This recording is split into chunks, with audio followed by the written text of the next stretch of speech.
Bismillahirrahmanirrahim. Assalamu alaikum. Welcome back. I am Wajiha Abdul Khalik and you all are watching my YouTube channel.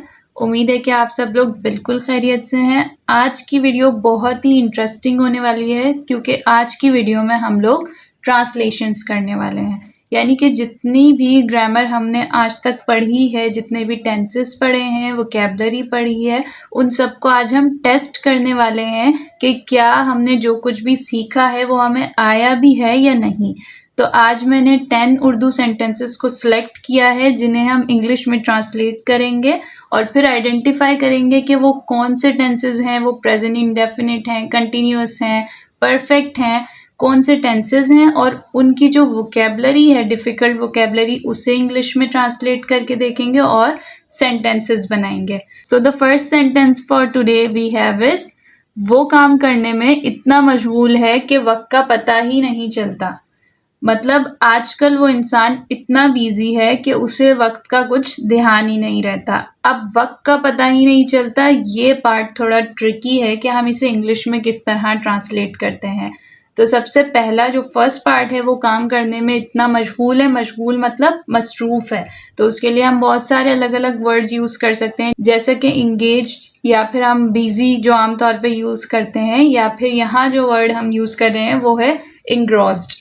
He is so engrossed in work that he loses track of time.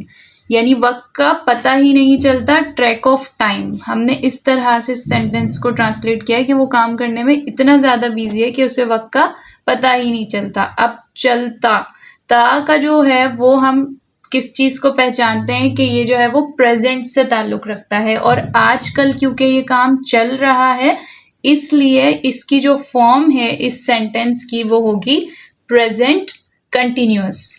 Next sentence is, तुम्हारे बगैर जिंदगी सूनी लगती है। अब ये sentence Urdu में तो सुनने में बहुत ही अच्छा लग रहा है, लेकिन ये थोड़ा सा ट्रिकी सेंटेंस है। अब आप सूनी को किस तरह से इंग्लिश में ट्रांसलेट करेंगे? सूनी का मतलब है तुम्हारे बगैर जिंदगी खाली सी है, अकेली है, खामोश है, उदास है, तन्हा है। इस तरह के जो सेंसेस हैं हम वो यहाँ पर लेंगे और फिर उसे इंग्लिश में ट्रांसलेट करेंगे। Life feels empty without you. Empty यानी कि खाली, और उर्दू में क्या था हमारे पास? सूनी लगती है, मतलब खाली अकेली सी लगती है। तो हमने इस तरह से सेंटेंस बना लिया, life feels empty without you. अब ये क्योंकि सिंपल सी बात है, ये इसमें कोई भी किसी तरह का काम नहीं हो रहा, किसी भी तरह के माजी की बात नहीं हो रही, मुस्तकबिल की बात नहीं हो रही, ये सिर्फ एक बात है। तो इसलिए ये जो सेंटेंस है ये प्रेजेंट सिंपल टेंस से ताल्लुक़ रखता है। थर्ड सेंटेंस इज, उस्ताद की बात को दिल से ना लेना दानिशमंदी नहीं। दानिशमंदी मतलब अक्लमंदी। तो इसका सेंटेंस इस तरह बनेगा, it is not wise to ignore teachers advice. ठीक है, अब इग्नोर दिल से ना लगाना यानी कि कोई दिल पे लेने वाली बात नहीं है, मतलब कि हम इग्नोर कर रहे होते हैं, नज़रअंदाज कर रहे होते हैं अपने टीचर की किसी हिदायत को, किसी बात को। वहाँ पे हमने दिल से ना लेना को एक वर्ड में डिस्क्राइब कर दिया, इग्नोर। और ये जो सेंटेंस है इस टेंस की टाइप कौन सी है? प्रेजेंट सिंपल टेंस, क्योंकि ये भी एक बात है, इसमें भी कोई काम नहीं है।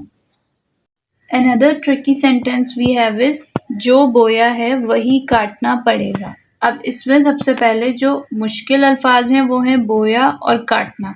इनके लिए हमारे पास दो वर्ड्स हैं। बोया के लिए हम यूज़ करेंगे सॉ और काटना के लिए यूज़ करेंगे रीप। तो सेंटेंस इस तरह बनेगा, you will reap what you sow. यानी जो भी आपने बोया है वही आप कल को काटोगे। अब इस चीज़ को हम, इस सेंटेंस को उर्दू में भी और इंग्लिश में भी एज एन इडियमेटिक फ्रेज़ यानी कि मुहावरे के तौर पे यूज़ करते हैं। इसका सेंस ये है कि जो कुछ भी आज आप अपनी ज़िंदगी में कर रहे हो, यानी कि अगर आप आज बहुत ज़्यादा मेहनत कर रहे हो, बहुत ज़्यादा पढ़ रहे हो, स्ट्रगल कर रहे हो, तो कल आपको रिजल्ट मिलेगा उसकी कामयाबी की सूरत में। इसी तरह इसका वाइस वर्सा ले सकते हैं कि अगर आप मेहनत नहीं कर रहे तो कल फिर आप नाकाम ही होगे। और इसका जो हमारे पास टेंस टाइप है, क्योंकि ये मुस्तकबिल की बात कर रहा है इसलिए ये फ्यूचर सिंपल टेंस है। नेक्स्ट सेंटेंस इज, वक्त की कदर करने वाला कभी पछताता नहीं है।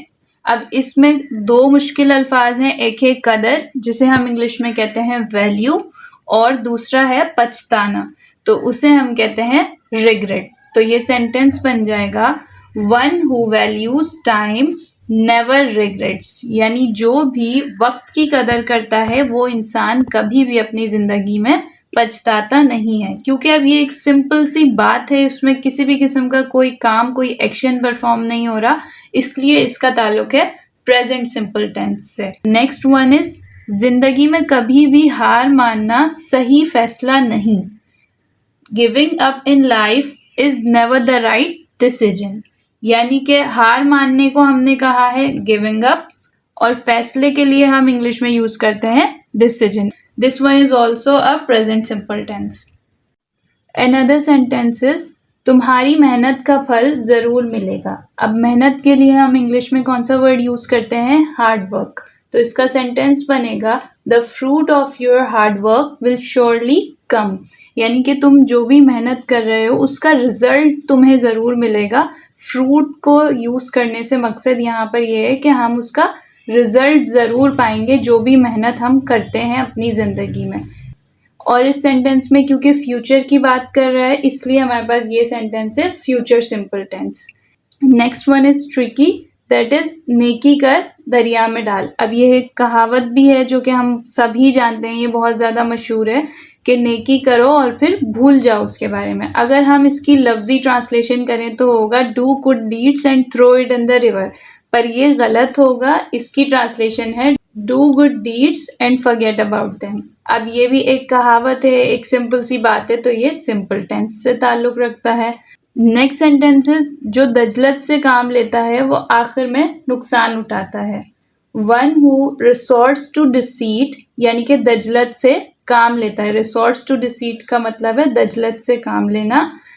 अल्टीमेटली सफर लॉसेस। अब दजलत से काम लेने का मतलब ये है कि जो धोखे से काम लेता है, चालाकी से काम लेता है, वो आखिर में ज़रूर नुकसान उठाता है। और ये सिंपल टेंस है इसलिए ये भी प्रेजेंट सिंपल टेंस से ताल्लुक रखता है।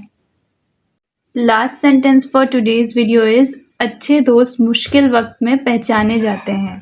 मुश्किल वक्त के लिए हम यूज़ करेंगे डिफ़िकल्ट टाइम्स, और रिकग्नाइज यूज़ करेंगे हम पहचानने के लिए। रिकग्नाइज हम कहते हैं पहचानने को। अब इसका सेंटेंस बनेगा real friends are recognise in difficult times. ये एक सिंपल सा सेंटेंस है इसलिए इसका भी ताल्लुक प्रेजेंट सिंपल से है। आज की वीडियो कंप्लीट होती है। उम्मीद करती हूँ कि आपको आज की वीडियो पसंद आई होगी। हमेशा जो चीज़ें आप सीखें उन्हें ज़रूर इम्प्लीमेंट करके देखा करें कि जो कुछ भी आपने सीखा है वो आपको आ भी रहा है या नहीं। और जब भी आप जो चीज़ें कर रहे होते हैं आपको आ रही होती हैं तो वो बहुत ही ज़्यादा सेटिस्फाइंग और चेरिश मोमेंट होता है आपके लिए कि जो भी आपने सीखा है वो आपको आ रहा है।